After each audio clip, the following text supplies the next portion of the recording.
améliorer la prévisibilité de la qualité des filets. Donc, il ne fait aucun doute que le fait d'avoir des informations sur la répartition de la longueur de la fibre peut améliorer la façon dont vous pouvez prédire la qualité du filet. Pourquoi est-ce important? Eh bien, parce que si vous avez une bonne estimation de la qualité du filet, si vous êtes un filateur et vous utilisez le bon matériel, vous saurez le type de client que vous avez, le type de qualité qu'ils exigent, et cela vous permettrait d'acquérir un produit qui correspond mieux à vos besoins par rapport à la situation où vous n'avez pas d'informations sur la distribution de la longueur. Et donc, avec la machine AFIS, essentiellement, les fibres sont individualisées, elles passent devant un capteur, et la longueur du signal vous donne la longueur de la fibre. Une fibre est toujours quelque peu crêpée, et donc elle n'est jamais longue, et donc le signal peut être plus court que les deux longueurs. Si vous regardez dans cet exemple, 3 balles différentes qui, sur la base HVI, ont le même UHML 1,1, et vous regardez la répartition de la longueur par nombre, avec AFIS, vous voyez que la distribution de la longueur est très différente. Ce que nous recherchons pour un bon filet, c'est cette ligne en rouge.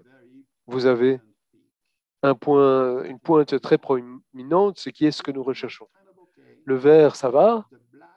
La ligne noire n'est pas bonne parce que vous avez beaucoup de fibres courtes. Mais ils ont la même longueur. Toutes ces fibres ont la même longueur. HVI vous dit que les longueurs sont les mêmes, mais ce n'est pas le cas. Le filet rouge aura une bien meilleure transformation industrielle. Le filet, les échantillons noirs se comporteront moins bien à la filature. Si vous regardez la relation entre les longueurs moyennes du HVI et les longueurs moyennes d'une machine à fils sur un grand nombre d'échantillons, plus de 3240 en fait, de balles commerciales, vous voyez que la relation n'est pas très bonne. Vous avez une tendance généralisée, mais ce n'est pas la même information.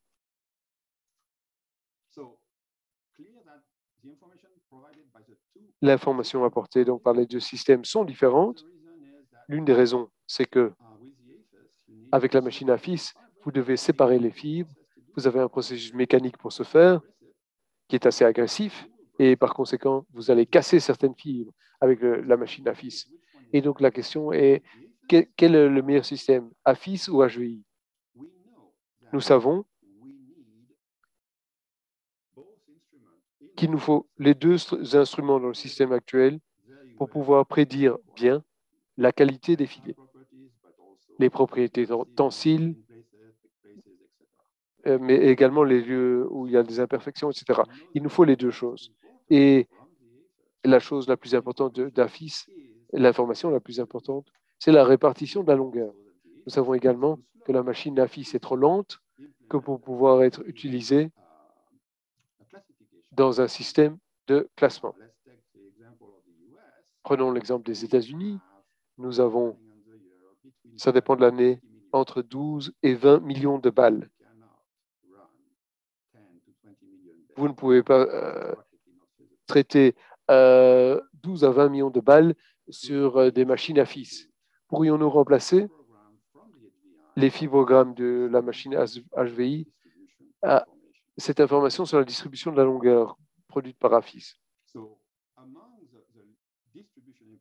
Parmi les informations sur la distribution de la longueur, une des choses dont tout le monde parle, c'est la teneur en fibres courtes. La définition est simple, c'est le pourcentage au poids de fibres qui font un demi-pouce de longueur ou moins. Ou alors, c'est le pourcentage en nombre de fibres de la même longueur. Pourquoi est-ce important, cette teneur en fibres courtes? Parce qu'une teneur plus élevée en fibres courtes mène à davantage de pertes à la transformation. Et si vous avez des défauts dans le filet, ce qui mène à une perte de productivité. Et si vous avez des problèmes dans le filet, vous avez des problèmes dans le tissu final. Donc, c'est quelque chose que nous cherchons à corriger. Et il y a une autre question.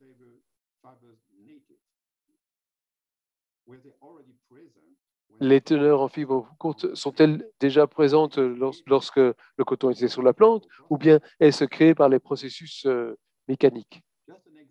Un exemple ici, nous avons pris quelques échantillons et nous avons regardé la maturité avec la machine à fils et nous avons regardé la teneur en fibre courte. Et vous avez une corrélation claire entre les deux choses. Lorsque les fibres ne sont pas mûres, vous avez beaucoup de fibres courtes, ce qui aurait tendance à démontrer que les fibres non mûres sont des fibres qui présentent des faiblesses, qui ont tendance à se casser pendant la transformation, à l'égrenage, mais également dans l'industrie textile. Si vous êtes extrêmement patient, et ce n'est pas mon cas, donc j'ai demandé à mes techniciens de le faire, vous prenez un échantillon et vous séparez les fibres en deux groupes, les fibres qui font moins de 3/4 de pouce et les fibres plus longues que 3/4 de pouce. Et ensuite, vous cassez les fibres une à une. Vous devez vraiment être patient, mais si vous le faites, et nous l'avons fait plusieurs fois, vous voyez clairement que les fibres qui sont plus courtes sont également plus faibles. Elles ont tendance à se casser. La charge est à 4 centinewtons pour la fibre courte, alors que c'est 8 pour les fibres plus longues. Ces fibres plus courtes, donc, elles ne sont pas mûres et elles cassent plus facilement. Si vous voulez entrer davantage en détail et plutôt que d'en avoir que deux groupes, vous en faites plus, vous voyez les mêmes résultats. Les fibres plus courtes sont plus faibles que les fibres plus longues.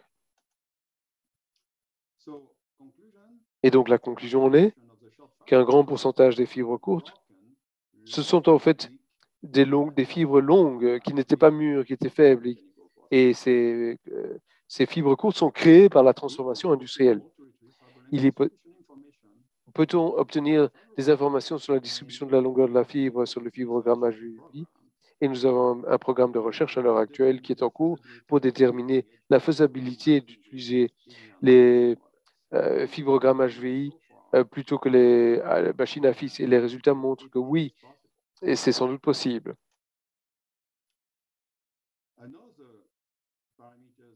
Un autre paramètre qui est important, c'est la finesse et la maturité.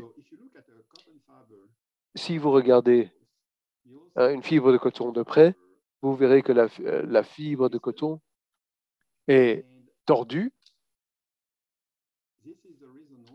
Et c'est la raison pour laquelle le coton est une excellente fibre textile. Cette torsion augmente les frictions le long de la fibre. Si les fibres étaient cylindriques et lisses, il serait extrêmement difficile de faire du filet avec, mais telle qu'elle se présente à l'heure actuelle, vous avez cette torsion, ce qui augmente les forces de friction. Et essentiellement, cela permet aux fibres de se combiner pour faire le filet. Et la fibre mûre ou arrivée à maturité moyenne, vous avez beaucoup de cellulose, mais ce n'est pas plein de cellulose. Donc, regardons cela d'un peu plus près. Si vous prenez des fibres extrêmement longues encore sur la plante et vous faites une coupe transversale et sous le microscope, vous voyez les différentes fibres, mais elles collent les unes aux autres. Un peu plus tard, vous commencez à voir des fibres individuelles, vous commencez à avoir une accumulation de cellulose dans les fibres. Mais vous voyez également qu'il y en a quelques-unes où il y a quelques parties où les fibres collent encore les unes aux autres. Par exemple, et ceci peut se passer dans certains pays, disons que Il y a des balles qui se trouvent à ce stade-ci. Ces fibres vont se déplacer ensemble tout au long du processus textile. Et cela, si vous en faites un tissu, ce tissu va avoir des défauts, des imperfections. Il s'agit d'une accumulation de fibres très mûres, avec très peu de cellulose. Elles restent ensemble parce qu'elles sont collées les unes aux autres. Elles sont distribuées si elles étaient distribuées de façon aléatoire, il n'y aurait pas de problème. Mais la difficulté est qu'elles collent ensemble. Un peu plus tard encore, il y a de moins en moins de cellulose et après 49 jours, vous avez de grandes fibres, pas tout à fait arrondies, mais rondes, qui se trouvent encore dans la capsule. Après que la capsule s'ouvre, la fibre sèche et tout cela s'effondre pour avoir la forme typique en coupe transversale. Ici, vous voyez quelques fibres seulement. Celle-ci est très mûre, une paroi très grosse, mais celle-ci, pas du tout. Or, elle se trouve dans le même échantillon. Vous pouvez prendre n'importe quel échantillon de n'importe quel coton et vous constaterez la même chose. Donc, j'ai été très intéressée à tout cela et j'ai voulu faire quelque chose que je ne ferai plus jamais. J'ai réuni beaucoup de coton de différentes régions, de différents pays, et nous avons décidé d'utiliser une méthode de référence avec une coupe transversale. Vous prenez un échantillon, vous coupez des tranches, vous les regardez sous le microscope et vous mesurez le diamètre de chaque fibre et la quantité de cellulose dans chacune. Nous avons fait de 8 à 16 000 coupes transversales de fibres de coton et nous avons obtenu ce graphique-ci.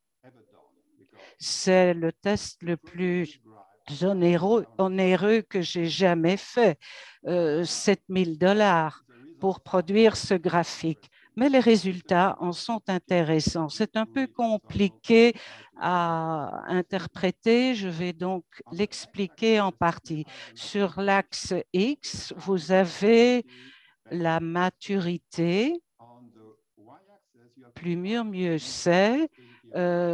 Sur l'axe Y, vous avez la finesse en millitex.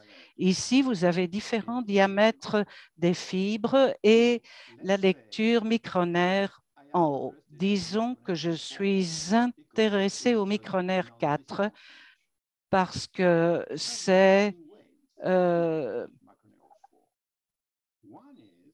donc 4.0.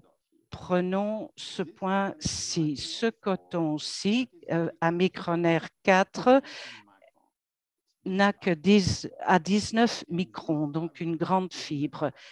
Mais cette fibre-ci est immature, n'est pas mûre. C'est ce qu'on ne veut pas avoir quand on sélectionne du matériel. Descendons le long de la ligne du micronaire et nous arrivons à cet autre point noir. Maintenant, ici, vous avez un diamètre de fibre de 14, ce qui est excellent. C'est ce que vous voulez, une fibre fine avec une maturité de 1, ce qui est parfait. Donc, ce point-ci est parfait. Mais le point en haut, vous n'en voulez pas. Mais les deux ont un micronaire de 4. Et là, il faut être extrêmement prudent, surtout pour les sélectionneurs de coton, parce que par définition, ils utilisent des diamètres très différents. Ils ne savent pas quel est exactement le diamètre. Mais cela montre qu'ils nous faut de l'information sur la maturité et la finesse. Le micronaire n'est pas suffisant. Malheureusement, je n'ai pas encore de solution à ce dilemme. Nous travaillons toujours à trouver une solution pour pouvoir éliminer ces problèmes sur le filet. Alors, la plante de coton, elle est pérenne, ce qui veut dire que si les conditions sont bonnes, elle va pousser rapidement, mais toutes les fleurs n'apparaissent pas en même temps. Donc, sur une plante comme celle-ci, les premières capsules ici vont apparaître quand les conditions de croissance sont optimales. Et celles-ci en haut, à la fin de la saison, sont loin d'être optimales. À cause de la façon dont la plante pousse, vous avez une énorme variation en propriété des fibres sur une même plante. Un exemple de cela, je vous rappelle la branche de fructification, les numéros 1, 2, 3, 4. Donc, plus haut est le numéro, plus haut vous êtes dans la plante. Nous avons fait une coupe transversale, nous avons pris des échantillons sur toute la plante. À gauche, vous avez la mesure de la maturité. Quand on monte dans la plante, il y a une grande chute, réduction de la maturité. C'est exactement la raison pour laquelle il y a très longtemps, bien avant notre temps, on récoltait le coton en différentes étapes parce que la première récolte, le premier passage est de meilleure qualité.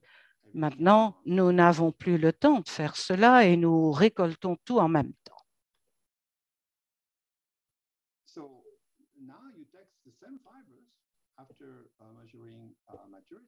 Donc, après avoir mesuré la maturité, ici, je vous donne 3 branches de fructification, une en bas de la plante, 6 au milieu et 12 au sommet de la plante. 12 au sommet est beaucoup plus faible, moins résistante que celle en bas sur la même plante. La faiblesse est de 2,7, 2,8 grammes à la rupture, contrairement aux fibres prises du milieu ou du bas de la plante. Donc, les fibres qui ne sont pas mûres sont fragiles, faibles et tendent à se rompre quand elles sont soumises à des tensions mécaniques.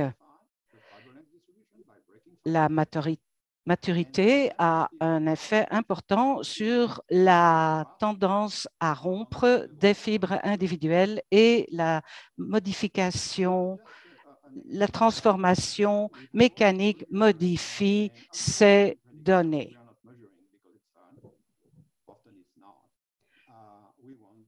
Nous ne mesurons pas pour nous amuser, ce n'est d'ailleurs pas amusant du tout, mais pour préparer le coton. Nous avons pris 20 balles commerciales.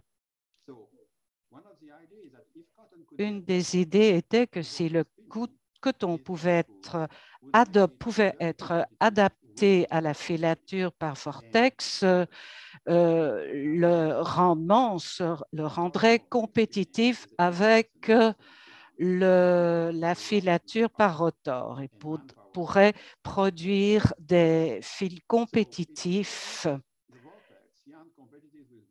Le vortex, le vortex pourrait produire des fils compétitifs avec les métiers à anneaux sur certains segments du marché, surtout pour le coton américain. mais comme il y a une mauvaise répartition de longueur de fibres comparée aux fibres synthétiques, cela n'est pas ce que l'on préfère. Si vous n'avez jamais vu ce type de machine, ici vous avez un métier à anneau et un à vortex. Actuellement, ce qui domine dans le monde entier, c'est la filature par anneau, par rotor aux États-Unis et en Chine. Regardez les différences. En 84, aux États-Unis, par anneau, il y en avait 14 330 et en 2016, cela est retombé à 870. En Chine, par contre, on est passé de 22 000 à anneaux à 2010, point culminant 110 000, ce qui produit énormément en Asie où le métier à anneaux est très populaire. Le jet d'air est assez récent. On n'en a pas tellement, mais l'utilisation de ces machines augmente. Nous ne savons pas si cette tendance va se maintenir.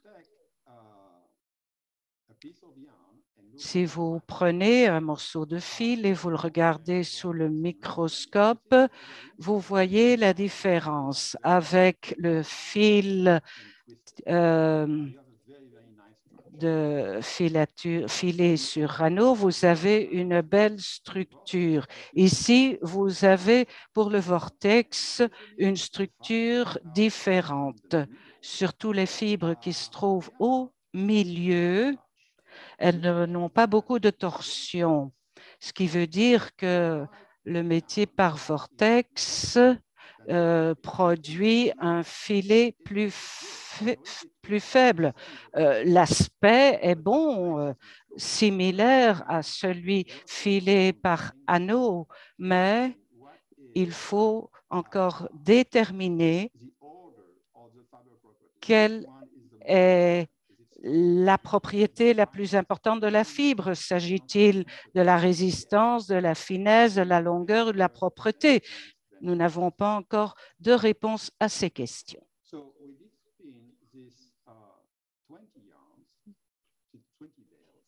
Ici, on a pris 20 filets de 20 balles pour calculer la ténacité sur l'axe X. La ligne, c'est la ligne d'égalité. Vous voyez tous les points des données, ce qui veut dire que vortex 12 est beaucoup plus faible. Donc, si vous voulez être compétitif avec un filet par anneau quant aux propriétés, vous devez augmenter considérablement la résistance des fibres, ce qui est possible. Aux États-Unis, en moyenne, nous avons environ 30 grammes pour les cotons commercialisés. Mais dans les programmes de sélection, il est assez courant de voir du coton Upland avec 40, 45, voire 50 dans certains cas. Donc, on peut encore améliorer considérablement la résistance, ce qui est nécessaire avant de passer à la filature par vortex. Vous pouvez aussi peigner le filet et vous améliorer la répartition des longueurs. Alors, vous avez un saut qualitatif dans la résistance.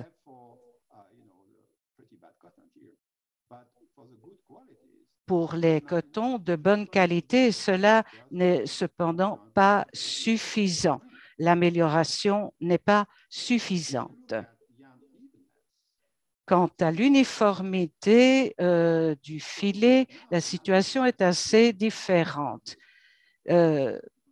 Ici, au début, elle n'est pas bonne, l'uniformité.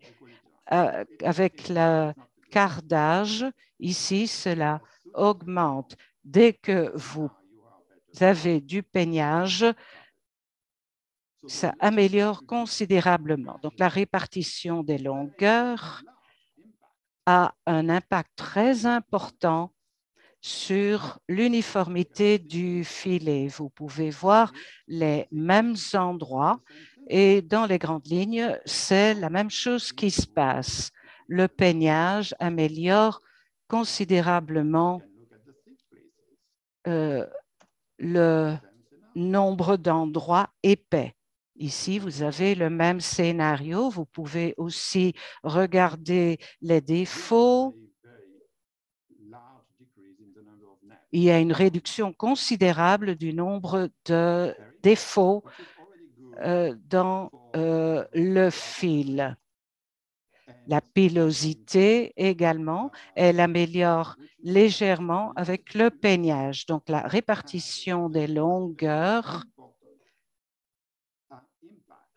a un impact très considérable sur l'uniformité des filets produits sur Vortex. Les conclusions, la répartition de la longueur des fibres a un très grand impact sur l'uniformité du filet par Vortex et un impact limité sur les propriétés de traction et la pilosité. Nous devons donc améliorer la résistance et bien sûr l'élongation et nous disposons des outils pour le faire. Deuxième problème, la répartition des longueurs. Là, nous sommes convaincus que nous pouvons utiliser tout le fibrogramme pour trouver suffisamment d'informations, du moins aussi bon que sur AFIS. Apparemment, tout ceci pourrait paraître difficile pour améliorer de beaucoup l'élongation et la résistance des fibres. J'ai demandé au professeur Wayne Smith de m'envoyer les meilleures lignes, les lignes de fibres de meilleure qualité. Ici, vous avez 20 balles commerciales, les meilleures que j'ai pu trouver en coton Upland. À droite, vous avez les lignes d'élite du Dr Smith. Vous voyez qu'il est parfaitement possible d'améliorer de façon spectaculaire la ténacité du filet sur Vortex grâce à la sélection. Ici, vous avez la même chose, mais le nombre d'endroits fins, là, vous voyez que nous pouvons améliorer les propriétés de la fibre et la répartition des longueurs avec une sélection normale. Nous n'avons bien sûr pas encore terminé notre travail. Les propriétés les plus importantes des fibres pour la filature Vortex sont la longueur de la fibre et la répartition de ces longueurs pour assurer l'uniformité du filet. J'ai étudié toutes les propriétés des faisceaux de fibres, aussi bien que les fibres individuelles. Donc, nous avons beaucoup amélioré les mesures de l'élongation des faisceaux sur HVI, ce qui permet de sélectionner pour obtenir de meilleures propriétés de traction. Nous avons montré que l'utilisation des fibrogrammes HVU sont une meilleure prédiction de la qualité du filet et nous sommes en train de mettre en œuvre ces meilleures variations. Voici quelques références bibliographiques. Mon principal sponsor est Cotton Incorporated et je suis à votre disposition pour des questions. Merci, Dr. Riquet, de cette présentation très intéressante. Vous vous êtes tenu de façon idéale au temps imparti, à peine 1 minute de dépassement. Sur mon écran, je ne parviens pas à voir les questions. Docteur Kanté, pourriez-vous lire les questions, s'il vous plaît?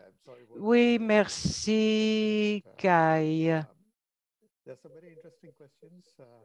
Il y a plusieurs questions intéressantes. Une de Manuel Pedro Valea. Comment fait-on l'égrenage? Qu'en est-il du pourcentage d'égrenage? Non, le pourcentage de fibres.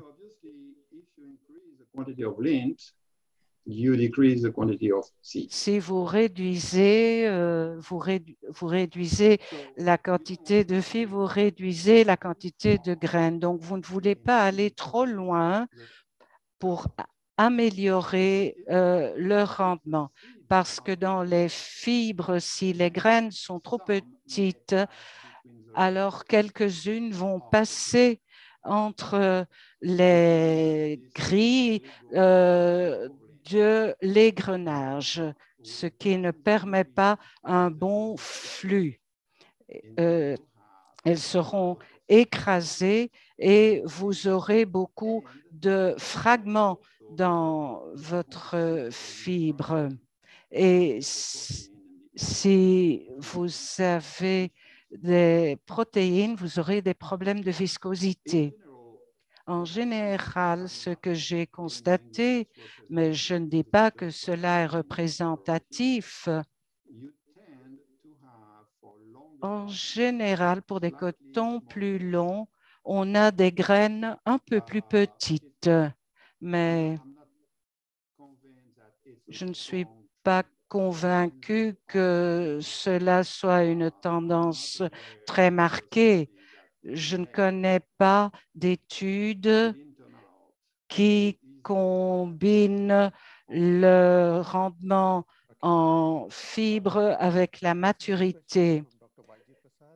Une question du docteur Deprasad qui demande comment nous pouvons intégrer HVI dans les progrès que nous réalisons. Le problème avec les tests sur les fibres, c'est que vous devez travailler dans de bonnes conditions de laboratoire, 65% d'humidité, plus ou moins 2 et 70 degrés Fahrenheit. Et maintenir ces conditions, c'est onéreux. Ensuite, vous avez les machines elles-mêmes. HVI, la machine HVI n'est pas bon marché. Cela dépend du pays et peut causer de 300 à 400. Elles doivent recevoir une maintenance minutieuse par des techniciens qui savent qui connaissent leur travail. Il faut opérer des vérifications de qualité tout le temps pour éviter les déviations. Donc, pour une équipe de sélectionneurs, il est peu probable qu'ils disposeront de leurs propres équipements. Ici, aux États-Unis, il y a 3 principaux laboratoires de fibres. Le nôtre ici, à Texas Tech, à l'évidence, c'est le plus grand. Il y en a un à la Nouvelle-Orléans de l'USDA et un à Raleigh, Incorporated. Et je crois que ces 3 laboratoires ensemble testent 100% du coton des sélectionneurs américains. Les compagnies privées, quelques-unes ont leur propre laboratoire, mais beaucoup de compagnies privées utilisent nos laboratoires. Il y a donc une centralisation des installations de tests et je crois que c'est la voie à suivre parce que c'est simplement trop onéreux pour une seule équipe de sélectionneurs d'avoir son propre laboratoire. Une question du Dr Manekan de l'Inde. Quelle est la relation entre le contenu en fibres courtes et la ténacité? La ténacité de la fibre, quand elle est faible, ça veut dire que vos fibres sont faibles, fragiles, et elles vont donc se rompre facilement à l'égrenage ou bien lors du cardage. Donc, plus faible est la ténacité, plus élevée sera la rupture des fibres et donc les pertes. Merci, le docteur Sabej de l'Inde. Il demande quelle est la relation entre la longueur de la fibre et la valeur MIC. Non, il n'y a pas vraiment de lien fort entre ces deux concepts. Les micronaires, comme je l'ai dit, sont liés à la fois au diamètre de la fibre et à la maturité. C'est une combinaison de ces deux mesures. Vous pouvez avoir un micronaire 4 qui est parfait, mais une fibre d'1 pouce de long ou une fibre de 1,3 pouces de long.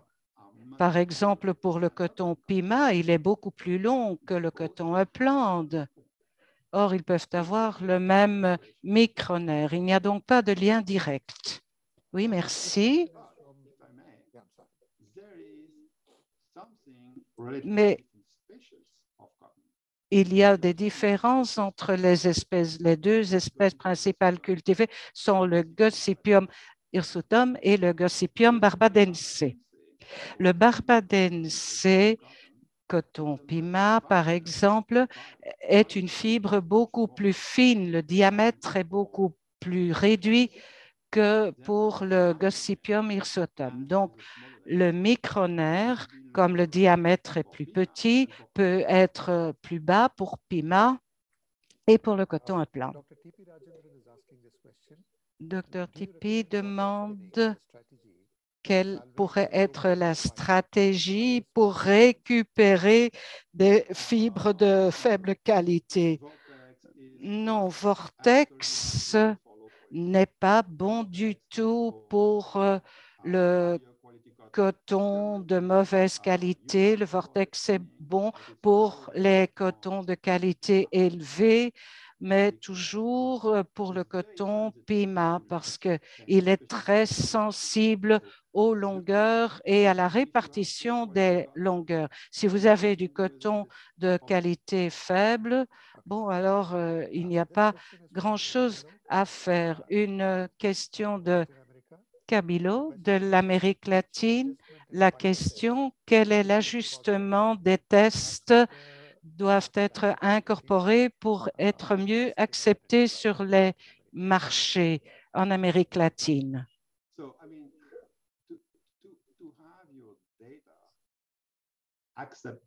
Pour que vos données soient acceptées sur le plan international, vous avez besoin de respecter toutes les règles, ce qui veut dire que vous devez avoir de l'équipement qui est en excellente, qui est en bonne maintenance. Votre équipement doit être entretenu par des professionnels sur une base régulière. Vous devez utiliser des normes qui sont acceptées sur le plan international. Vous devez, et c'est évident, avoir un laboratoire qui se trouve dans les tolérances acceptables pour la température et l'humidité. Il vous faut donc toutes ces choses. S'il y a un élément qui manque, vous ne produisez pas des fibres, des mesures de qualité. Et ensuite, je pense que bientôt, on va ajouter d'autres mesures, telles que la mesure de l'élongation. C'est quelque chose qui intéresse nombre de personnes, notamment au niveau des sélectionneurs à l'heure actuelle. La teneur en fibres courtes, et il y a beaucoup de gens qui sont intéressés par cela également. Et donc, il y a une tendance qui visent à essayer de donner des informations qui sont plus importantes pour l'industrie textile. Toutefois, ce n'est pas chose facile, même lorsque vous avez, vous mesurez quelque chose qui est important, tout le monde doit être d'accord. Vous êtes le CCIC et donc vous participez à ces réunions internationales.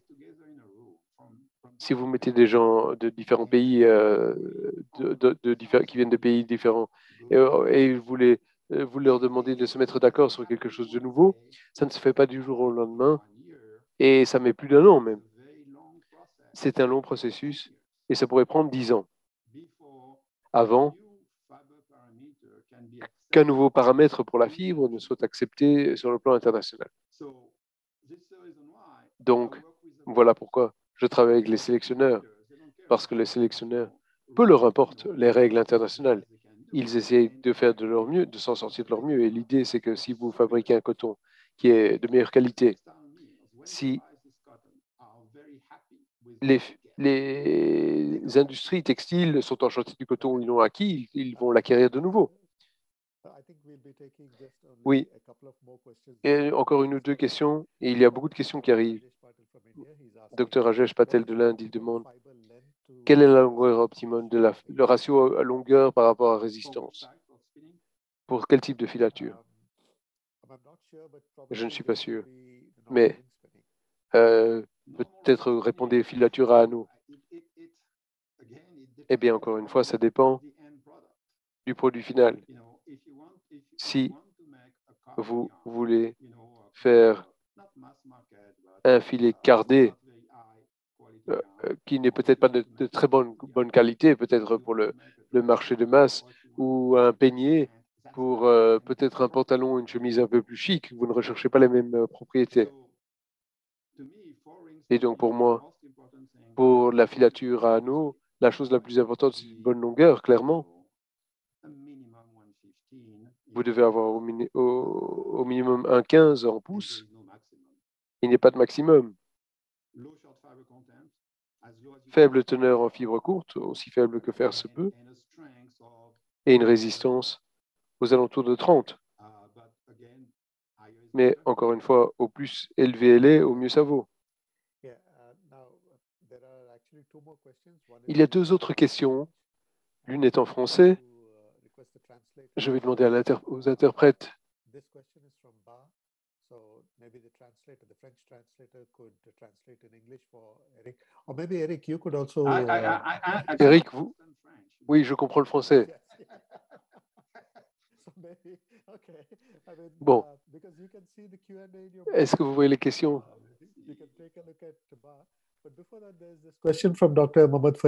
Mais le docteur Mohamed Faridoudine demande s'il y a une relation entre le micronaire et la gestion des engrais.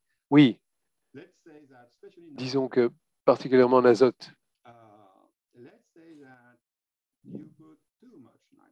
Si vous mettez trop d'azote,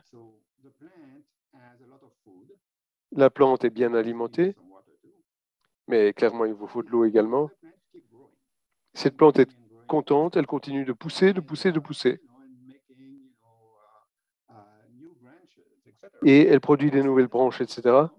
Mais à un moment donné, c'est la fin de la campagne. Et donc, vous mettez fin à la récolte, mais toutes ces balles, toutes ces capsules en développement ne sont pas arrivées à maturité.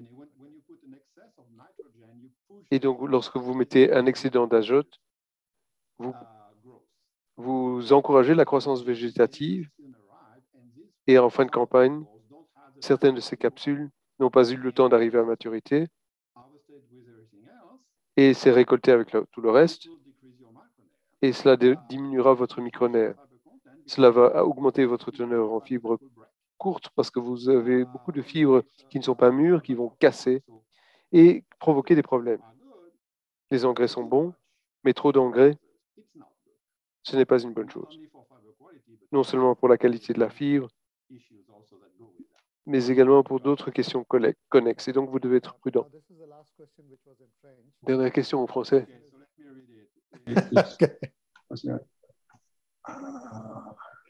Where is this question in French? Yeah, but in English, yeah. So he's asking, I presume it's a question on vortex. C'est une question sur le vortex. Il demande, est-ce qu'on obtiendrait le même type de résultat avec des fibres synthétiques? Et si vous voulez mélanger du coton et des fibres synthétiques, comment faire?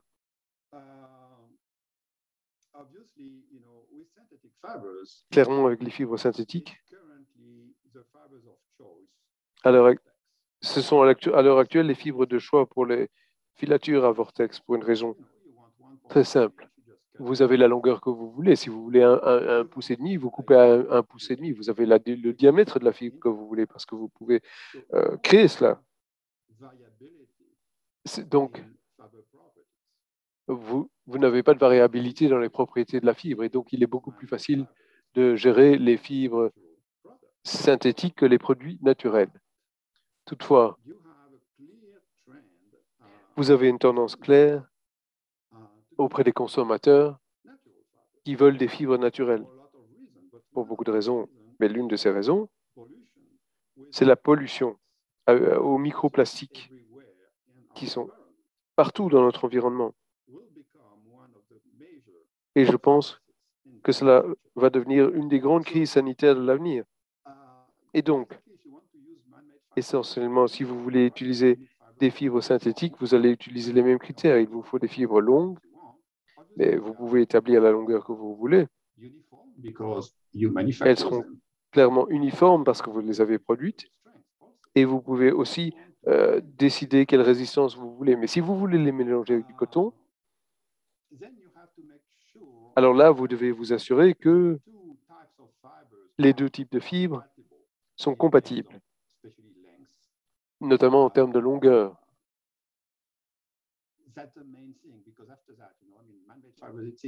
Ça, c'est l'essentiel, parce qu'après, avec les fibres synthétiques, c'est facile, vous fabriquez ce que vous voulez. Voilà pourquoi ce n'est pas tellement intéressant. Les produits naturels sont variables de par leur nature. C'est ce qui rend la chose beaucoup plus intéressante. Merci beaucoup, professeur, pour cette excellente présentation. Et je rends la parole à Kai. Oui, merci beaucoup, Eric. Il y a une autre question, mais peut-être que vous pouvez y répondre par écrit, Eric, pour que nous puissions passer à la présentation suivante. J'ai le plaisir de vous présenter notre deuxième orateur. Aujourd'hui, le docteur P.G. Patil. Le docteur Patil, à l'heure actuelle, est vice-chancelier de l'Université agricole agronomique Mahatma Phule à Rahul en Inde, et il a une expérience professionnelle de plus de 28 années dans la recherche et dans la gestion de la transformation et de la chaîne de valeur du coton. Il a travaillé auparavant en tant que directeur de l'Institut central de recherche sur la technologie du coton pour l'ICAR et en tant que consultant pour le ministère des Textiles en Inde. Il était consultant sur l'égrenage. Il a apporté énormément de contributions sur la modernisation du secteur de l'égrenage en Inde, ainsi que le développement des compétences dans le secteur du coton. Il a été responsable de projets du développement à l'échelle nationale et indépendante, notamment des projets financés par l'UCED, CFC, Coton TAP pour l'Afrique, mis en œuvre en Afrique de l'Est et en Afrique australe. Il a développé et commercialisé des technologies innovantes telles que la nanotechnologie et il est engagé par rapport au développement durable des zones rurales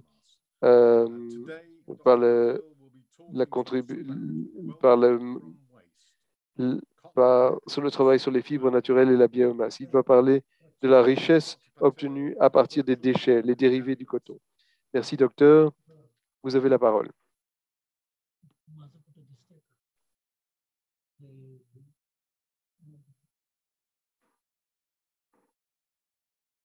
Are you hear me? Est-ce que vous m'entendez?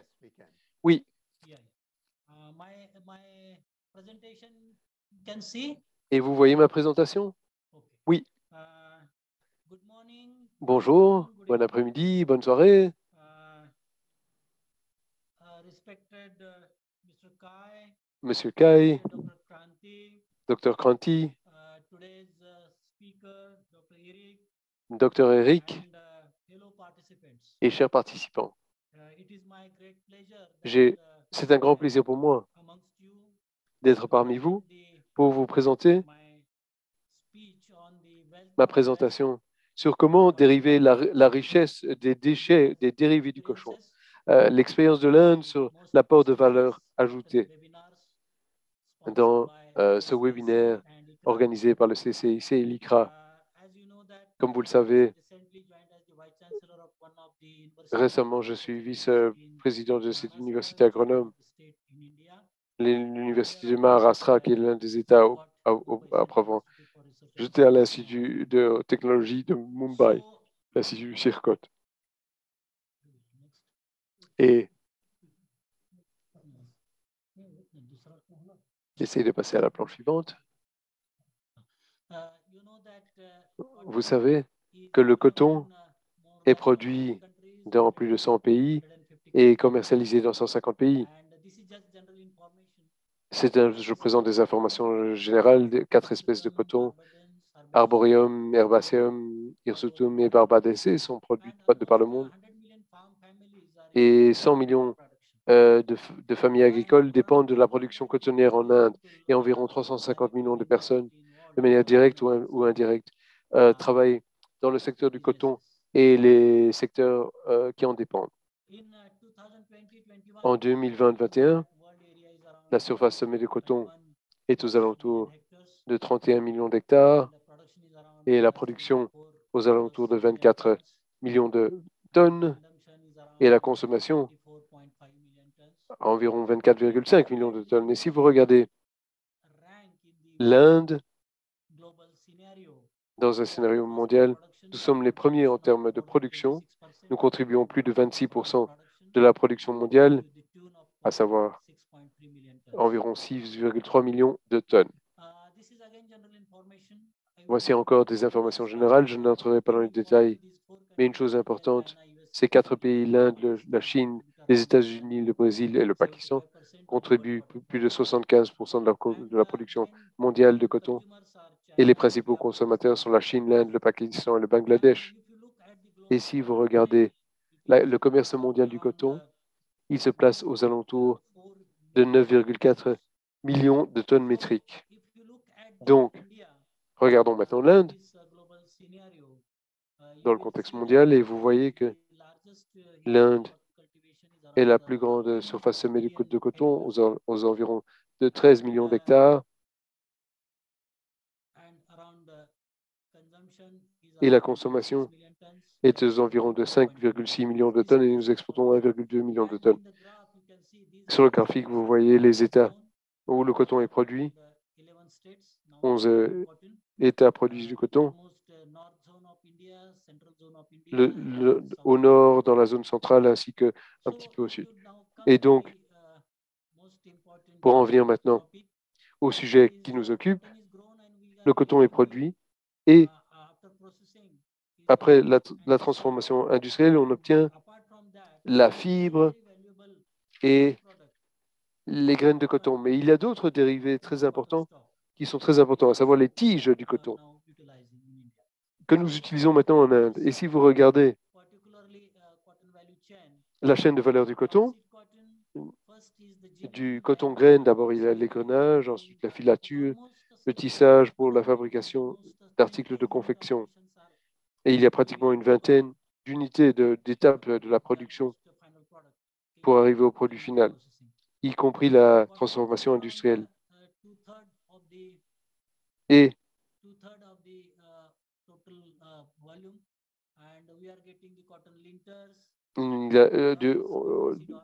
la graine de coton représente environ 2 tiers. On obtient les linters, les cosses et de l'huile de coton.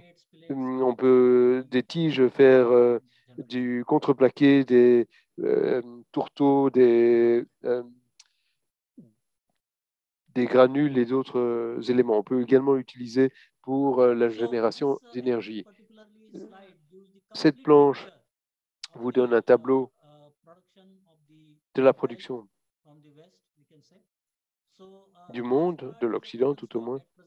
La tige de cochon est brûlée dans les exploitations, mais vous pouvez en faire des granules, des briquettes, faire du contreplaqué, ça peut être utilisé dans le compostage, ça peut être utilisé dans la culture indienne, dans la crémation des cadavres, et les cosses peuvent être utilisées comme fourrage.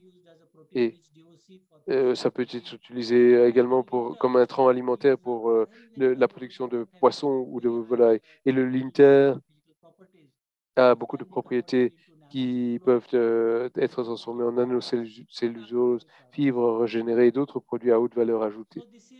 Et donc, ceci est la disponibilité de graines de coton, de cosse et de linter. La fibre est le principal produit.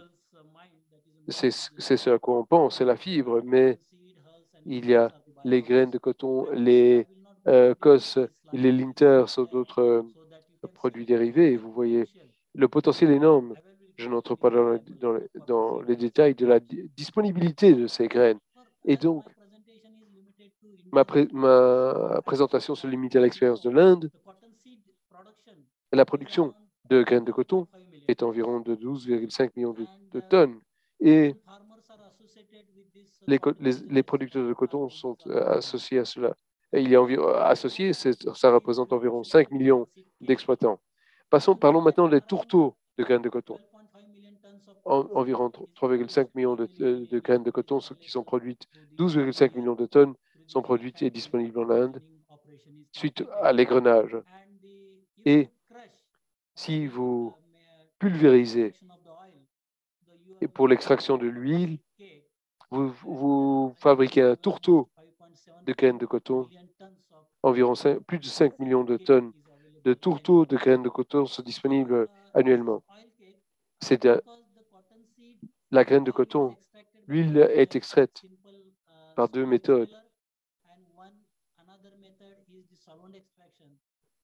Et deux types d'extraction. Et vous avez des tourteaux obtenus d'une sorte de méthode de production d'huile, c'est environ 5,4 millions de tonnes. Et il y a des tourteaux qui ont une teneur plus faible en huile et c'est moins disponible. Ce n'est qu'une fraction de millions de tonnes. Ces tourteaux sont essentiellement utilisés pour alimenter les vaches, les ruminants. Mais le facteur limitant dans ce tourteau de graines de coton, c'est la disponibilité. C'est l'expression de la teneur en gossipol. Dans les conditions indiennes, c'est environ entre 0,6 à 1,15%. Le gossipol libre est au maximum 0,7%. Le gossipol est le facteur limitant. Je ne sais pas si vous le savez, mais pour les animaux non ruminants, tels que les poissons et la volaille, je n'entre pas dans les détails, mais c'est un facteur de limitation parce que ce n'est pas bon pour les poissons et la volaille. Nous avons développé la production de farine dégossipilisée pour le fourrage, pour la volaille et les poissons. Pourquoi? Parce que c'est une source de protéines bon marché comparée à la protéine de soja et d'autres protéines naturelles. Et donc, le coût de production pour la volaille et le poisson peut être réduit. Et donc, ça donne davantage de marge aux éleveurs. Voici la méthode de cette technologie qui élimine le gossipol, c'est la consommation des microbes. Nous avons développé et la technologie. Je m'exprime au nom du CIRCOT. Je ne suis plus dans le CIRCOT maintenant, mais ce sont les scientifiques du CIRCOT qui ont fait cette recherche. Nous avons donc développé cette méthodologie du laboratoire jusqu'au flacon de culture et ensuite la culture dans des récipients plus grands. Ensuite, la fermentation en plateau pour retirer le gossipol du fourrage. Ensuite, c'est brassé et séché et nous obtenons ces tourteaux de graines de coton dégossipilisées que l'on peut donner directement aux poissons et à la volaille. Parce qu'on a réduit le niveau de gossipol, voici quelques photos. Et notre expérience montre que la réduction du gossipol libre contenu est d'environ 80%. Et on peut réduire le gossipol lié par notre méthode d'environ 60%. Et dans ce processus, on réduit la teneur en fibres brutes de 30%, mais on a amélioré la teneur en protéines. Et le processus, on a amélioré la teneur en lysine, ce qui est très bon pour les animaux. Et donc, nos niveaux de gossipol satisfont les normes du groupe consultatif sur les protéines des Nations Unies. Et donc, cela permet donc la production de la farine de graines de coton pour la volaille et le poisson. Et on cherche maintenant à réduire la teneur en gossipol, également pour assurer la sécurité alimentaire pour la population indienne, pour fabriquer une protéine à destination de consommation humaine. Voici l'analyse pour la production à petite échelle de ces tourteaux dégossipilisés. Et voici ce que vous voyez ici, le volet financier. Dans les conditions indiennes, ça ne s'applique peut-être pas à d'autres pays, mais ce que nous présentons s'applique au cas de l'Inde. Le coût des investissements de capital est aux alentours de 23 000 dollars des États-Unis. Les frais d'exploitation pour cette production de tourteaux dégossipilisés est aux alentours. Les coûts de matières premières sont aux alentours de 73 000. Les frais d'exploitation et donc le revenu net est aux alentours de 93 000 et le revenu net aux alentours de 7 000. 27 et donc 26, pratiquement 27 dollars par tonne. Ceci est un développement récent. Nos scientifiques ont développé une façon d'optimaliser la façon d'isoler la protéine des graines de coton. Nos expériences, on utilise différents échantillons avec un ratio de l'échantillon par rapport au solvant. Et dans le processus,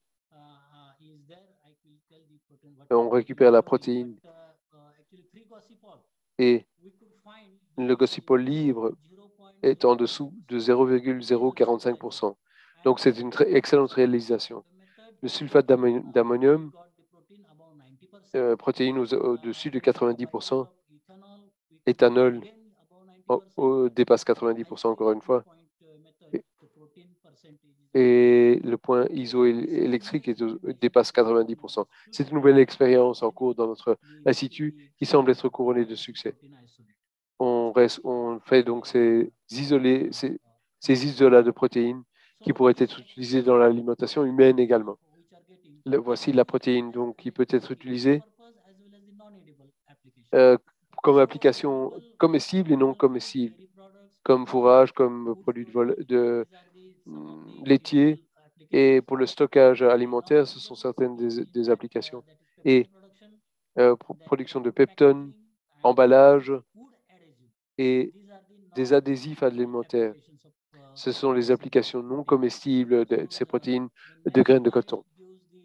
La planche suivante parle de la valeur ajoutée et de l'application industrielle des linters, qui est un des dérivés importants. Et nous pouvons ajouter énormément de valeur à ces linters. Vous savez qu'il s'agit de fibres pileuses courtes de graines de coton qui sont disponibles après l'égrenage de ces graines de coton qui peuvent être extraits par des machines à un linter. La machine est donc, on pourrait produire environ 6,9 millions de tonnes et c'est une excellente application. Production de nanocellulose ainsi que le nitrate de cellulose dans les explosifs. l'acétate de cellulose utilisé dans les films et les membranes, du papier de haute qualité, du papier que l'on utilise pour du papier de sécurité, pour les devises, pour les billets de monnaie.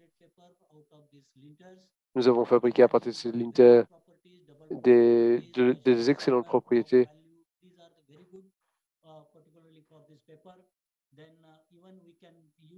On peut utiliser du coton de qualité médicale, du coton absorbant ou du coton chirurgique. Le MCC, la cellulose cristalline, la microcellulose cristalline, utilisée dans des capsules et pour des feutres ou dans des produits alimentaires. Ce sont de bonnes applications de ces fibres qui peuvent apporter davantage de valeur à la production cotonnière. Encore une fois, cette planche est très importante. Des linters, nous avons développé un protocole qui utilise une méthode chimique et une méthode mécanique pour réduire la taille de la fibre de coton au niveau nano. Et pendant le processus, les propriétés du produit final est totalement différente du produit d'origine, les linters qui étaient la matière première. Donc, il a une excellente résistance mécanique, un modulus élevé, une zone de surface très élevée. Et donc, c'est un produit qui est biodégradable. C'est quelque chose de très important et donc il a beaucoup de propriétés excellentes. Et donc, nous avons introduit une installation pilote à l'Institut de Mumbai pour faire la recherche sur cette nanocellulose. L'application des nanocelluloses s'applique dans plusieurs domaines. On peut l'utiliser dans des systèmes de filtrage, pour filtrer des virus, par exemple, dans des émulsions, pour stabiliser la peinture, dans les écrans LCD. Cela peut être utilisé comme étant un épaississant alimentaire non calorique dans des capsules médicales, comme ajout au ciment ou au film et revêtement sur le papier, et également dans les engrais.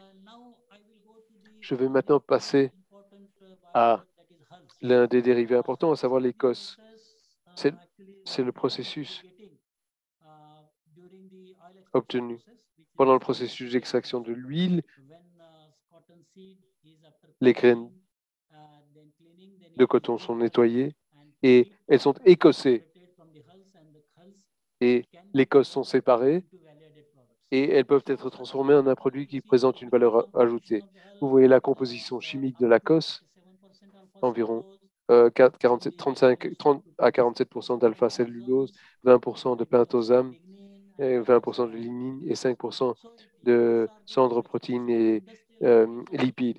Vous pouvez l'utiliser pour produire le furfural, qui est un produit chimique important du point de vue industriel. Et c'est un bon fourrage qui peut être utilisé donc par exemple dans les exploitations laitières. Mais nous avons des technologies qui renforcent l'utilisation de ces cosses grâce à un bio-enrichissement. Nous utilisons encore une fois des systèmes pour améliorer la protéine brute et la digestibilité de ces cosses qui peuvent être renforcées par la fermentation, ce qui aide à la digestion de ces cosses. Et ça produit davantage de protéines brutes pour fourrage pour le bétail. Donc, ici, vous voyez la valeur ajoutée, les applications industrielles du coton, donc des déchets, du peignage du coton et les fibres courtes.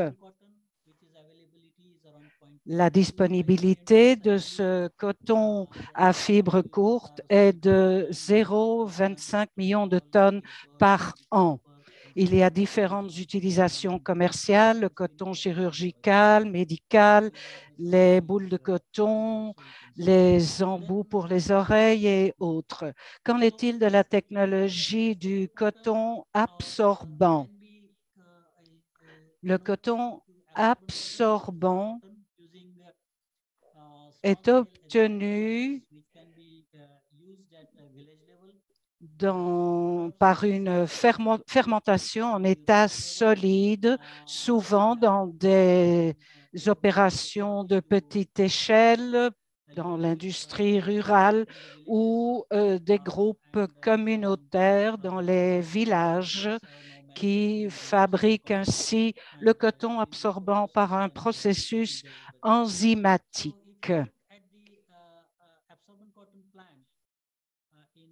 Voici le diagramme de flux de la plante de coton absorbant. Je ne vais pas entrer dans tous les détails. Ici, vous voyez la capacité de production en 3 équipes. Voici les produits standards du coton absorbant comme matière première. Il y a le coton vierge, il y a les déchets de peignage qui sont utilisés également. Ici, à nouveau, les calculs économiques et financiers de la production de coton absorbant. Cette information est disponible d'ailleurs pour le public. Les revenus annuels nets sont d'environ 30 400 $ des États-Unis, avec 675 $ par tonne de revenus. Je passe au transparent suivant. Qu'en est-il des tiges de coton et leur valeur ajoutée?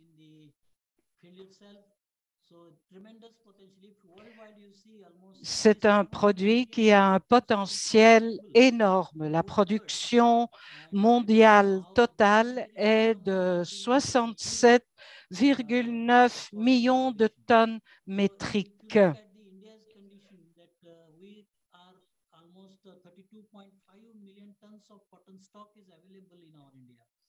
L'Inde en produit 32,5 millions de tonnes.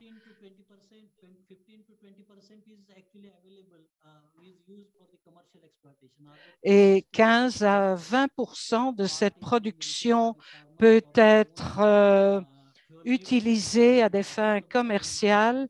Le reste est utilisé par les agriculteurs eux-mêmes ou par l'industrie.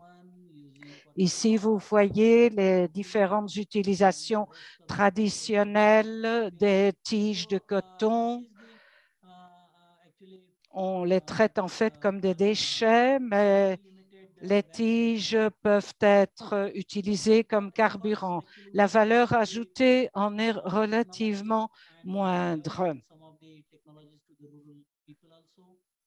Les tiges de coton ont surtout de l'importance dans le développement rural. Et l'ICAR-CIRCOT a d'ailleurs étudié les possibilités économiques et commerciales de ces tiges. Voici les applications qui ont été mises au point.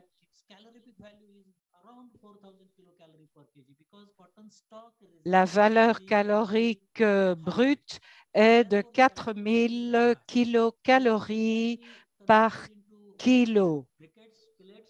On peut les utiliser dans des briquettes, des granules, voire produire de l'électricité, ou aussi comme compost bio enrichi pour cultiver des champignons, des pleurotes par exemple, et aussi dans des panneaux de contreplaqué, l'industrie de la pulpe et du papier.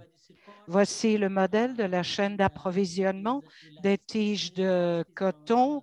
D'abord, il faut déraciner par tracteur, ensuite collecter après une semaine de séchage au soleil.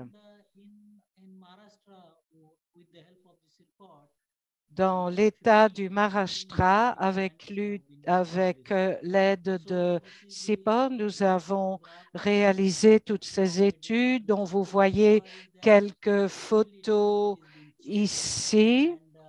Vous voyez les copeaux de tiges de coton qui ont été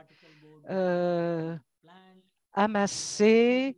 Vous voyez le camion qui les transporte et l'équipe qui représente la main-d'œuvre. Les groupes de collecte ou de récolte que nous avons étudiés sont au nombre de 5, un dans chaque village. C'est un modèle très réussi qui a permis d'accroître le revenu des villageois pour les 5 villages, environ 67 570 $ des États-Unis comme revenu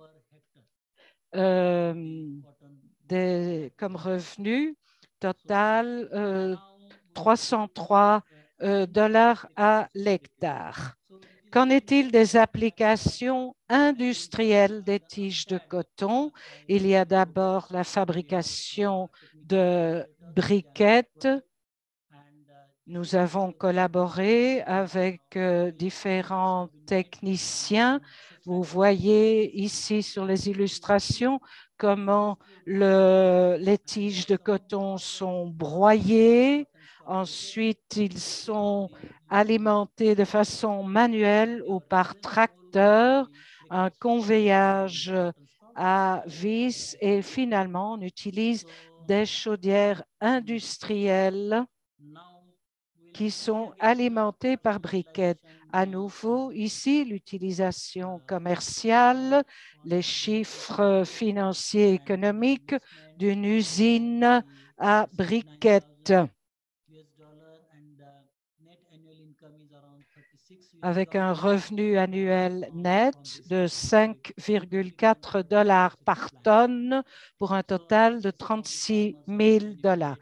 Quelques-uns des agriculteurs ont été reçus et récompensés par le ministre de l'Agriculture. Leur revenu aussi autour de 48 000 $ pour ce qui est de toute l'usine, avec une production de 6 000 tonnes par an. Ici, il y a une application très novatrice dans les crématoriums. Vous connaissez la situation en Inde et la nécessité des crémations. L'ICAR et le CIRCOT ont lancé un projet de crématorium vert. Ici, vous voyez des photographies de l'incinération d'un cadavre dans un crématorium vert, donc alimenté par des briquets fabriqués à partir de copeaux, de tiges, de plantes de coton. Sur ce tableau, vous voyez la consommation de bois de chauffage dans une opération de crémation traditionnelle. Il faut utiliser 300 kg de bois de chauffage ou 5 litres de kérosène, 1 kg de camphre, 2 kg de beurre ou de graisse ghee pour faire démarrer le feu.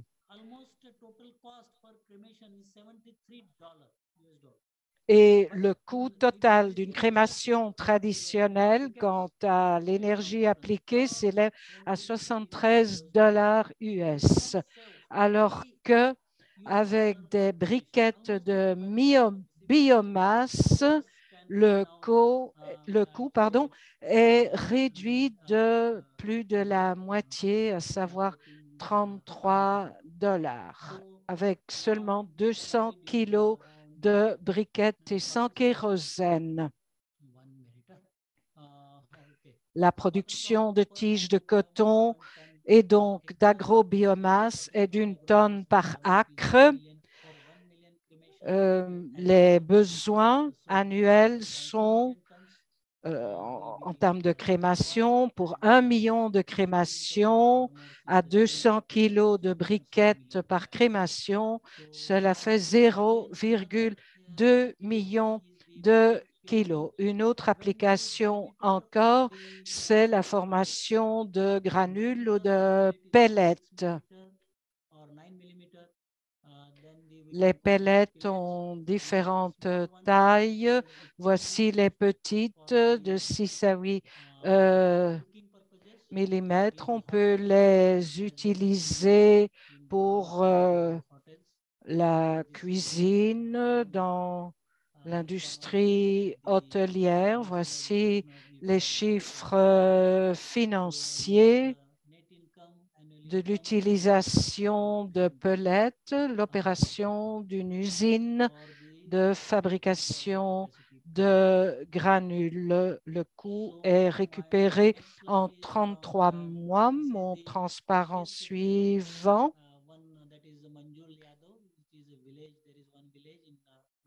Et à nouveau un projet dans un village du Maharashtra, dans le même État dont j'ai déjà parlé. Il fabrique donc des granules à partir de tiges de coton. À l'écran, vous voyez la production de ce village, 600 tonnes par an.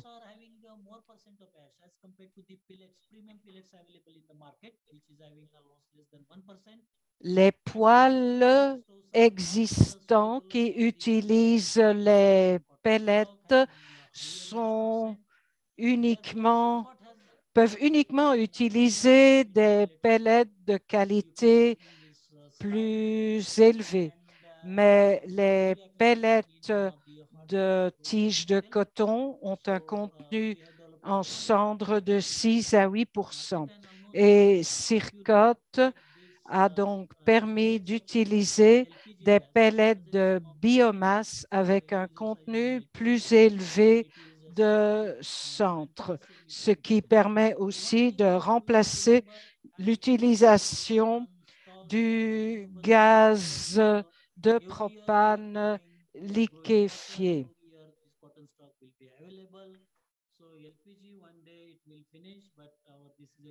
C'est un projet tout récent. Nous espérons le développer davantage parce que à l'avenir, nous croyons que ce sera une technologie avec beaucoup de potentiel. Qu'en est-il de la production de pellets de granules dans le monde entier en millions de tonnes métriques?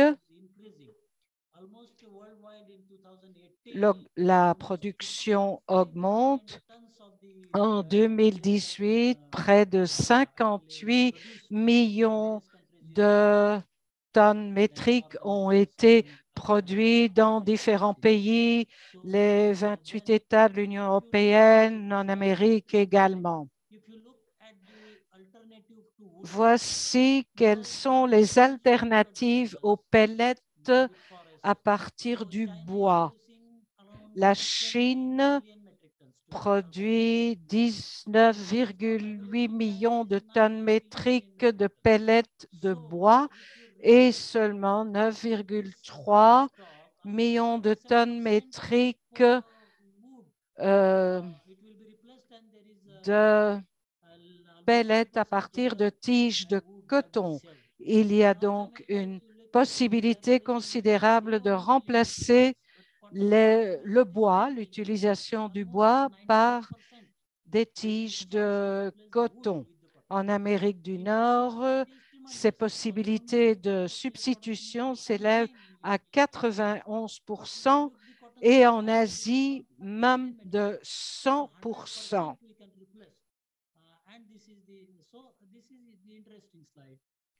C'est un transparent très intéressant pour vous tous, je crois.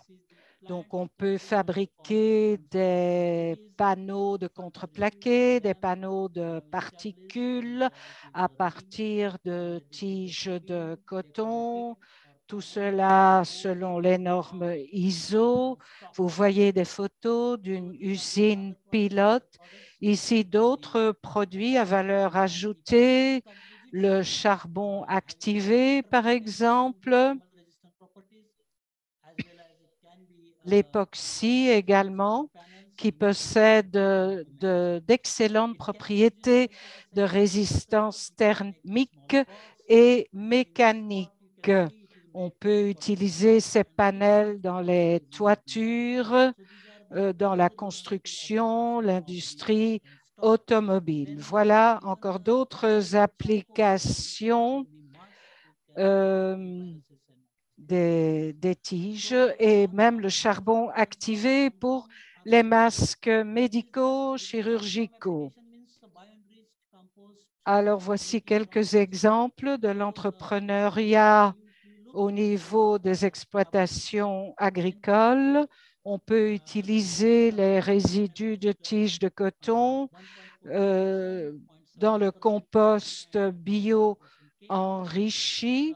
Là, le CIRCOT a également mis au point un processus accéléré de compostage avec un rendement de 800 kg par tonne de copeaux de tige.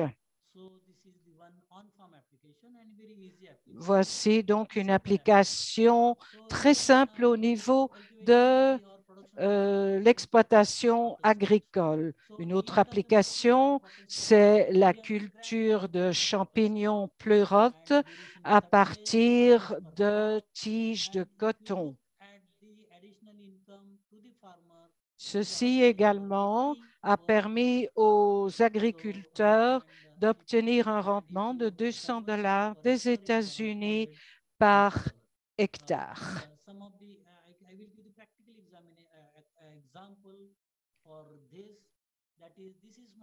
Voici un exemple pratique de production de champignons avec une photo de l'entrepreneur agricole, son investissement qui n'a été que de 330 $ pour un revenu total de 800 $. Voici donc une autre petite application strictement au niveau des exploitations agricoles. Il y a encore les initiatives de la CNUSET, de l'OMC, de l'ITC, toutes pour promouvoir les sous-produits, les produits dérivés du coton et toute sa chaîne de valeur. Donc, tout cela grâce à la contribution technique des scientifiques. Moi-même, le docteur Kranti, nous nous sommes réunis à plusieurs réunions en Tanzanie et ailleurs de ces organisations comme la CNUSET et l'OMC. Bien sûr, il faudra du temps pour mettre au point tout cela, mais il y a une connaissance et une conscience croissante de l'importance de la chaîne de valeur du coton et de tous ses sous-produits. Donc, ma dernière conclusion, la plus importante, c'est que le développement durable du secteur cotonnier peut être atteint grâce à l'adoption de technologies viables de valeur ajoutée des sous-produits du coton. afin de créer de la richesse à partir des déchets, par exemple des énergies renouvelables, la promotion d'applications industrielles basées sur la technologie, l'entrepreneuriat agricole, la promotion et l'étude de l'utilisation du tourteau, de graines de coton. Nous allons également explorer les options de la production de coton absorbance. Tout cela génère de l'emploi et développe les compétences des nouveaux entrepreneurs grâce à des programmes de renforcement des capacités. Tout cela pointe vers un potentiel énorme, sans oublier ce qui est très important, des revenus accrus pour les producteurs. Je vous remercie de votre attention. Merci beaucoup, Dr. Patel. Comme toujours, vos interventions ont été de très grand intérêt. Kai, si vous ne pouvez toujours pas voir les questions, je vais les parcourir. Une question du docteur Sabej de l'Inde.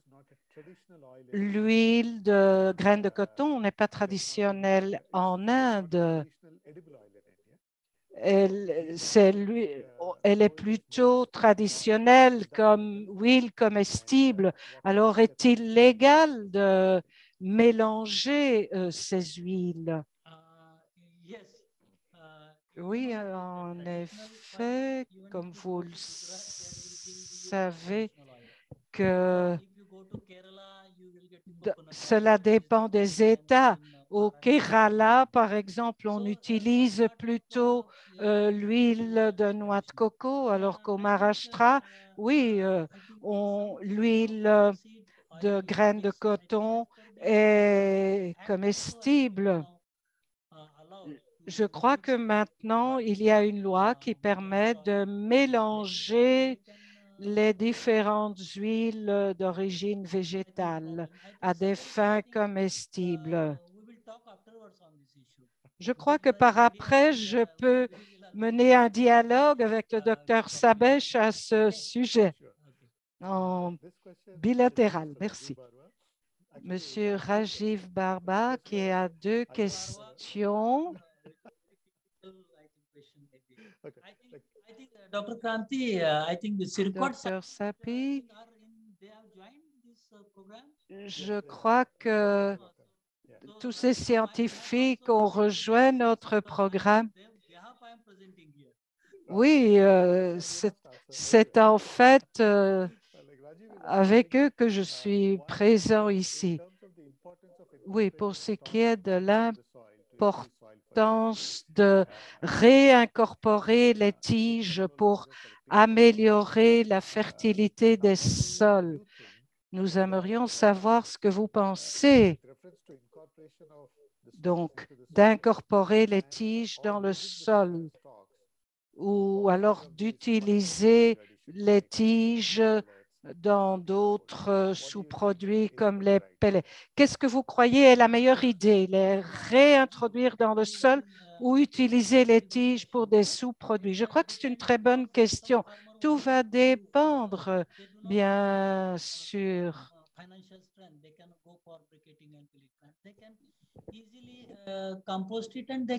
Parce que c'est vrai que les tiges de coton recyclées en compost sont une façon facile d'enrichir le sol. Bien sûr, si vous choisissez les briquets et les pellettes, les briquettes et pellettes ajoutent davantage de valeur à la chaîne des tiges de coton. Tout va dépendre de la capacité d'investissement de chaque producteur ou chaque compagnie. Pourquoi la production de l'Inter est tellement faible en Inde? Oui, la réponse est très simple parce que l'extraction des linters pour la boue n'est pas économique. Il faut trop d'énergie, trop d'électricité.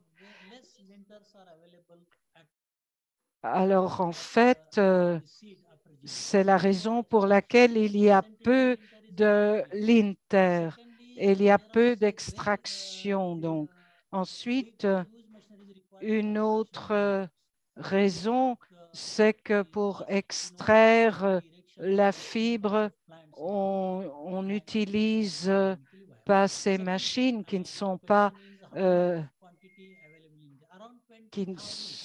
économiques. Tout dépend de la quantité requise. On ne dispose que de 20 000 tonnes en Inde. Seulement 10% des graines de coton sont extraites de façon scientifique en Inde, ce qui met très peu de fibres disponibles pour d'autres productions. Après la récolte, comment les agriculteurs en Inde gèrent-ils les tiges? Je crois que 10 à 20% sont conservés pour produire de l'énergie. En plus, ensuite, 20% pour les briquettes et tout le reste, on le laisse sur le champ. Ou le docteur Baba du Bangladesh pose une question. Est-ce qu'il y a une valeur dans les extraits de racines de plantes de coton? C'est une excellente question, mais il faudrait d'abord commencer à discuter de la valeur que pourrait avoir cet extrait de la plante de coton. Le docteur Farid demande si le tourteau est nuisible pour la santé humaine. Non, pas du tout, répond le docteur Patil. Docteur Fla, la professeure des États-Unis demande s'il est difficile d'ajouter un graphique informatisé pour accroître l'utilisation du fibrogramme dont vous avez parlé. Excellent, Professor Eric. Yeah. Yes, we are working on that. Oui, nous travaillons sur ce projet. Nous sommes en train d'y travailler. Nous espérons pouvoir extraire directement les fibrogrammes des HVI directement de façon automatique. Le docteur Mortaza demande davantage d'explications.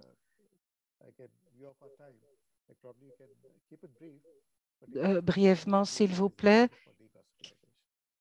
quel est le processus exact pour la diversification, si l'interprète a bien saisi, et le professeur Patil répond qu'il ne peut pas révéler encore les résultats de cette étude. Je peux répondre par courriel. Le docteur Kipri pose une question.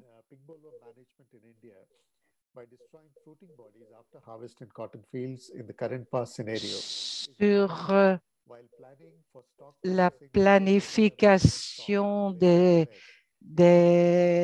comment décontaminer les tiges par rapport à la présence de maladies ou de ravageurs.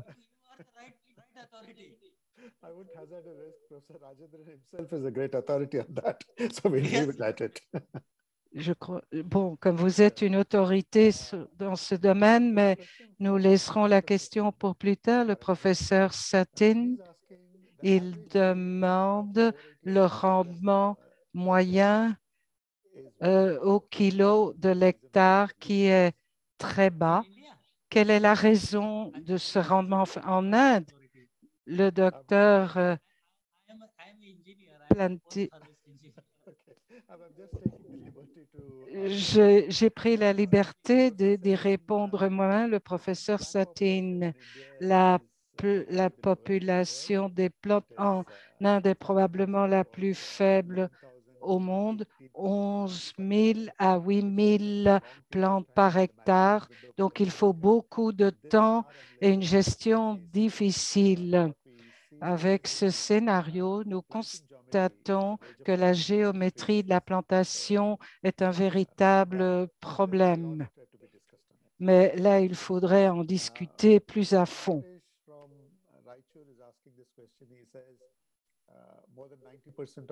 Plus de 90% est du coton BT, mais cela veut dire que le BT fait aussi partie de la chaîne alimentaire. À nouveau, vous posez une question à laquelle je dois répondre plus tard. Nous avons fait une étude de 3 ans. Nous avons constaté que l'eau raffinée ne contient pas de BT. C'est seulement l'huile crue, brute, qui contient certains éléments. Mais les protéines BT, même dans l'huile crue, à des niveaux faibles. Et il n'y a aucun rapport avec des problèmes pour la santé. Donc, cela fait partie de la chaîne alimentaire, mais sans problème. Je crois qu'il y a encore une question de Sabesh à laquelle je voudrais répondre. Il est un peu sceptique quant à la valeur marché des tiges de coton et autres sous-produits au niveau de l'exploitant. Et il se demande quelle serait la faisabilité future sur le marché. Oui, là également, il faut être conscient de la difficulté de convaincre nos producteurs. Ce n'est que petit à petit que nous parvenons à incorporer ceci aux producteurs pour les convaincre de ne pas uniquement brûler les tiges au lieu de les utiliser. Mais il y a quand même déjà quelques petits progrès dans cette sensibilisation de nos producteurs, nos petits producteurs de coton. Even wood chips have been used making the particle boards. But there is a ban on this sector. Then the people are. Mais en fait, les gens continuent. Il y a le bagasse qui n'est utilisé que depuis 3 ou 4 ans. Maintenant, en fait, il n'y a pas tellement de besoin d'autres applications. Ce n'est que petit à petit que ces sous-produits gagneront du terrain. Merci, Dr. Patil. Encore 2 questions qui se trouvent dans le chat. Une question du Dr. Srikant Patel. Quel est l'impact des types de graines nues, l'impact graines nues sur les propriétés de la fibre?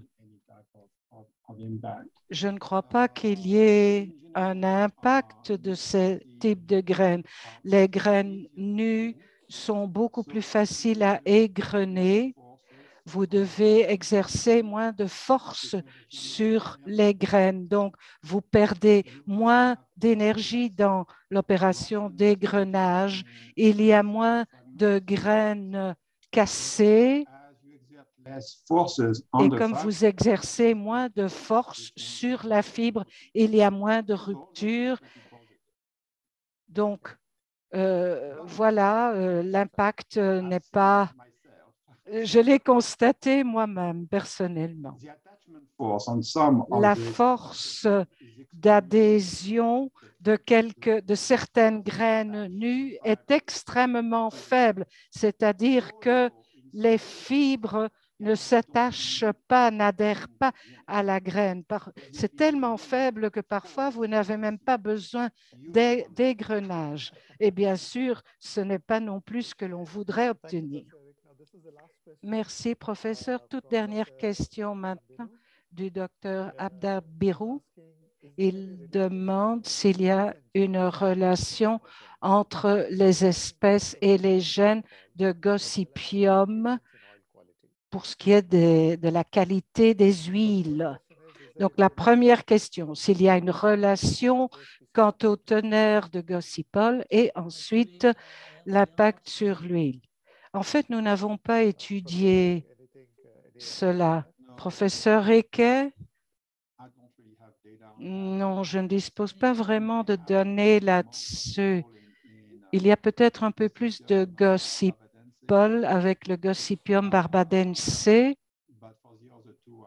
mais pour les deux autres, je ne sais vraiment pas. Y a-t-il quelqu'un de CIRCOT qui pourrait répondre à cette question? Demande le docteur Patil. I mean, there were studies that were conducted at CICR, at the Central Institute for Cotton Research in Nagpur. Il y a des études qui ont été faites au CIRCOT, oui. Quelques-unes des données sur le Gossypium arboreum montraient qu'il y avait plus de teneur en Gossypol que qu'avec d'autres espèces. Mais je ne pourrais pas vous donner les chiffres entre l'herbacéum et l'arboreum avaient davantage de teneur en Gossypol. Je lance un appel aux membres du centre de recherche de communiquer ces résultats par courriel s'ils en disposent. Encore une dernière question, Kai? Oui, donc avant de clore, dit le docteur Cranti, est-ce que la qualité des tiges, la qualité de la tige dépend-elle des variétés, des hybrides? Oui, ça dépend des variétés et aussi des conditions sous lesquelles la plante a été cultivée, irriguée, non irriguée. Cela dépend de ces facteurs-là, entre autres. Docteur Murtaza, aussi, la plante peut être utilisée comme légume, comme végétal comestible. La plante de coton. Question très intéressante. Je ne sais pas si le docteur Mortazai connaît la réponse à cette question, mais elle est très intéressante en tout cas. Kai, vous avez la parole. Oui, malheureusement, nous avons dépassé le temps imparti, donc je dois clore la séance. D'abord, remercier les deux intervenants, les docteurs Eke et Patil, de leurs deux présentations très intéressantes. Ensuite, je vous remercie tous, vous tous, les participants d'aujourd'hui, surtout ceux qui ont posé toutes les questions, ce qui augmente l'intérêt, et ensuite également les interprètes. Merci, Monsieur Hughes. Le webinaire suivant sera le 2 juin avec des présentations du professeur Jody Scheffler et une présentation conjointe du docteur Bruno Michelier et Jean-Paul Groula. Donc, nous aurons 2 pour le prix d'un. Nous l'attendons avec impatience. Réservez la date du 2 juin quand nous espérons vous revoir tous. Et dans l'intervalle, gardez votre bonne santé. Merci à tous. Au revoir.